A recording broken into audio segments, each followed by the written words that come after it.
ये कहानी उन सास के लिए है जो बहू बेटी में भेदभाव करते हैं। माँ, पता है कल मुझे मैरिज एनिवर्सरी पर आपके दामाद ने डायमंड का नेकलेस दिया। बहुत ही खूबसूरत है। मैं आपको अपनी पिक सेंड करती हूँ। अनीता उत्साहित होते हुए बोली, सच दामाद जी ने तुझे इतना कीमती तोहफा दिया? भगवान करे तुझे हर एनिवर्सरी पे ऐसे ही महंगे तोहफे मिलते रहें। तू सदा खुश रहे, तुझे अपने पति का प्यार और साथ दोनों मिलता रहे। चल अभी मैं फ़ोन रखती हूँ, रात को आराम से बात करूँगी, कहकर कमला ने फ़ोन रख दिया। कमला ने व्हाट्सएप पे बेटी की फ़ोटो देखकर अर्चना को आवाज़ लगाई। अर्चना किचन से दौड़ी दौड़ी आई और बोली, क्या हुआ माँ जी, सब ठीक तो है ना? हाँ हाँ, सब ठीक है। मैंने तुझे तेरी ननद का फ़ोटो दिखाने के लिए बुलाया है। कल दामाद जी ने मैरिज एनिवर्सरी पे उसे डायमंड का नेकलेस दिया है। सच मेरी बेटी इतनी भाग्यशाली है जो उसे ऐसा पति मिला। ईश्वर उसे सदा खुश रखे। देख दामाद जी, अनीता अर्चना की नंद को हार पहनाते हुए कितने सुंदर लग रहे हैं। कमला ने फोटो की बधाइयाँ लेते हुए अर्चना को दिखाया। सास की दोगली बातें सुनकर अर्चना को बहुत दुख भी हुआ और गुस्सा भी आया। बेटी और बहू के लिए अलग अलग मापदंड क्यों? पहले तो उसने सोचा कि आज तक वो चुप रही, कुछ नहीं बोली, इसलिए अभी भी जाने देती है। लेकिन फिर उसे लगा कि यही सही मौका है सासू माँ का ये एहसास कराने का कि वो बेटी और बहू में कितना फ़र्क करती हैं, क्योंकि वो हमेशा सबके सामने यही जताती रहती हैं कि हम तो अपनी बहू को भी बेटी की तरह ही प्यार देते हैं। वो कहावत भी है ना कि लोहा जब गर्म हो तभी चोट करनी चाहिए। अर्चना ने सासू माँ से उनका मोबाइल लिया और नंदोई की फ़ोटो देखते हुए बोली, माँ फ़ोटो तो बहुत सुंदर है, पर मैं ये सोच रही हूँ कि दीदी को जीजाजी ने एनिवर्सरी पे डायमंड नेकलेस दिया तो आपको इतनी खुशी हो रही है, पर जब आपके बेटे ने मुझे एनिवर्सरी पे गोल्ड की चैन दी थी तब तो आपने खुश होने की बजाय तानों की बौछार लगा दी थी। कितना कुछ कहा था अपने बेटे से आपने। क्या ज़रूरत थी बहू को सोने की चैन देने की? कुछ देना ही था तो कोई सूट या साड़ी ही दे देता। कीमती तोहफे देना ये सब बेकार के चौंचले हैं। जोरू का गुलाम हो गया है, बस जैसा वो पट्टी पढ़ाती है वैसा ही करता है। ये सब बेकार की बातें क्यों लेकर बैठ गई?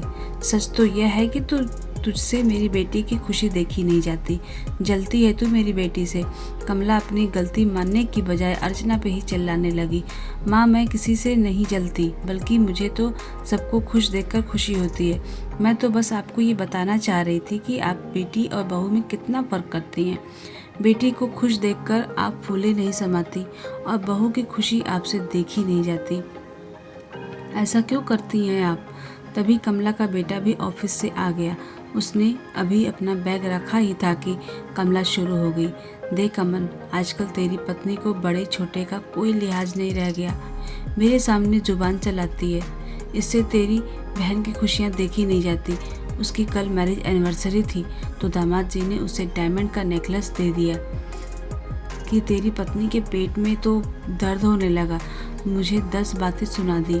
अमन ने अर्चना की तरफ शंका भरी नज़रों से देखा तो वो बोली, अमन आप पहले फ्रेश हो जाइए, फिर शांति से बैठकर बात करते हैं। ऐसा कोई बड़ा मुद्दा नहीं है। अर्चना प्लीज़, मुझे तुम अभी सब बताओ क्या हुआ। जब तक मैं सब सुन नहीं लूँगा मुझे चैन नहीं मिलेगा। अमन परेशान होते हुए बोला, अरे ये क्या बताएगी, मैं तुझे बताती हूँ, कहकर कमला ने सारा किस्सा नमक मिर्च लगाकर अमन को सुना दिया। कमला ने सोचा उसकी बातें सुनकर अमन अर्चना पे गुस्सा होगा, लेकिन ये क्या, अमन उल्टा कमला पे ही गुस्सा होते हुए बोला, माँ, अर्चना ने कुछ भी गलत नहीं कहा। आप हरकतें ही ऐसी करती हैं कि ना चाहते हुए भी सामने वाले को बोलना पड़ता है। क्या ये सच नहीं है कि आप हमारी मैरिज एनिवर्सरी पे आपने कितना क्लेश किया था? अर्चना बेचारी ने तो मुझसे कहा ही नहीं था कि उसको सोने की चेन चाहिए। वो तो मैं ही अपनी मर्जी से ले आया था, क्योंकि उसके पास भारी भारी सोने के सेट थे तो, पर रोज़ पहनने के लिए गले की चैन नहीं थी।